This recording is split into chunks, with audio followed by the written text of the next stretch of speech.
Welcome to Hardly. The book is distilled into 3 stories, giving you the key ideas in minutes. Today we study together Phakchok Rinpoche and Erric Solomon's Radically Happy, A User's Guide to the Mind, in which we probe into breaking free from thought chasing, how to master the mind, finding connection through compassion, a new path to happiness, embracing impermanence, the key to radical contentment. Phakchok Rinpoche is a new generation Tibetan Buddhist master. Erric Solomon worked as a Silicon Valley technology entrepreneur before becoming a meditation teacher. Don't go away. Hardly, the editor, will be right back with the story. Let me walk you through 3 distinct yet interconnected stories that highlight profound truths about mastering the mind, finding happiness through compassion, and embracing impermanence. Each of these stories offers an insightful glimpse into how we can change our relationship with our thoughts, emotions, and external circumstances. The first story revolves around Phakchok Rinpoche, who, as a young monk, struggled with anger and frustration. Chosen as the reincarnation of a revered meditation master, the expectations placed on him were immense, but instead of rising to meet them, he rebelled. He often found himself overwhelmed with anger, and in his monastery, people began to call him the anger ball. His thoughts would spiral out of control, and he felt he had no mastery over them. One day, he confided in his teacher, Nyoshu Ken Rinpoche, about how his anger was consuming him. His teacher responded with a simple yet powerful lesson. Stop behaving like a dog. Behave like a lion. He explained that a dog chases the stones thrown at it, reacting to every thought and emotion. In contrast, a lion turns to face the one throwing the stone.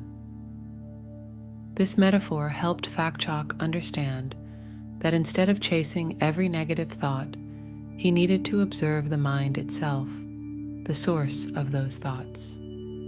This simple yet radical shift in perspective is key. By learning to observe our mind rather than chasing after every passing thought, we can find peace and control over our emotions. Practicing mindfulness daily helps develop this skill, allowing us to detach from the constant stream of reactions and become more present.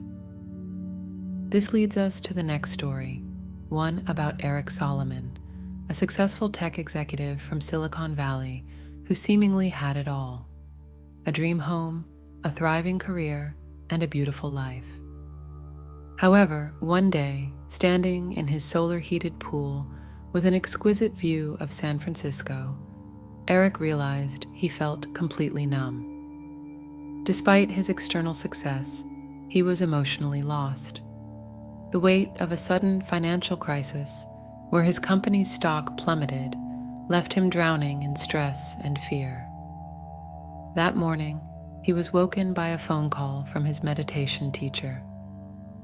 "Don't think too much about yourself," the teacher said before hanging up. Those words echoed in Erric's mind. He realized that his suffering stemmed not from the financial loss itself, but from his attachment to it and his self-absorption. By turning his focus outward, toward the well-being of his colleagues, who were also going through financial turmoil, Erric found a surprising sense of relief. His teacher's lesson was clear. Happiness comes when we shift our focus away from ourselves and toward others. This story illustrates that by practicing compassion and considering others' needs, we not only help them, but also find happiness ourselves. To apply this, we can practice cultivating empathy in daily interactions, recognizing that our happiness is deeply interconnected with those around us. The final story naturally flows from the theme of interconnectedness and brings us to the idea of impermanence.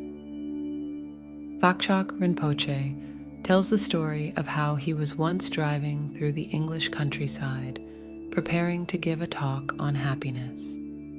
His mind, however, was consumed with irritation. His students back home were quarreling, and the conflict felt overwhelming. He kept thinking, "Why is this always happening?" His irritation was growing with each passing thought, even though he was about to teach others how to be happy. Then, as he gazed out at the vast, open sky, something clicked. He let his mind rest in that spaciousness, and his frustration began to dissolve. Suddenly, the problems that had seemed so pressing appeared small and manageable. In that moment, Phakchok realized that by creating mental space, by recognizing the impermanence of thoughts and emotions, we can find peace even in the middle of chaos. This story underscores the value of accepting impermanence. Everything, our thoughts, emotions, and external circumstances, is transient. If we allow ourselves to dwell in that spaciousness without clinging to every fleeting emotion, we can experience a profound sense of contentment.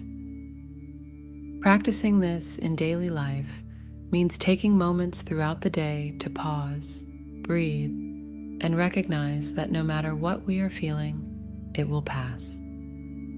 As these stories demonstrate, mastering the mind, practicing compassion, and embracing impermanence are deeply interconnected. Phakchok Rinpoche's anger, Erric Solomon's numbness, and the overwhelming frustrations both felt were all rooted in their attachments to thoughts and circumstances.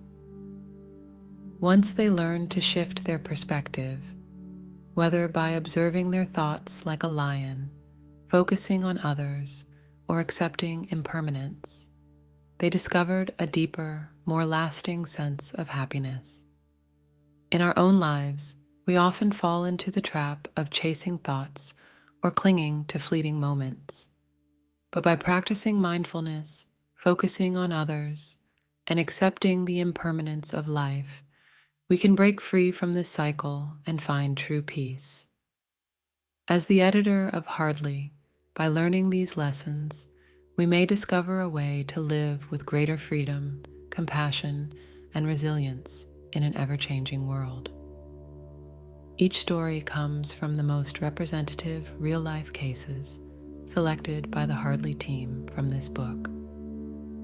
Beyond these three, the book offers at least 12 other stories worth reading. If you wish to dive deeper, we recommend purchasing the full book. Finally, share a sentence from the book to end today's reading. Radical happiness isn't about eliminating sadness or disappointment, but about finding a subtle sense of well-being that remains no matter what life throws at you.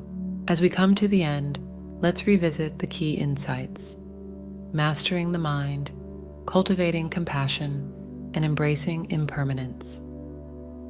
Each of these themes offers a path to happiness, and they're woven together in ways that transform how we experience life.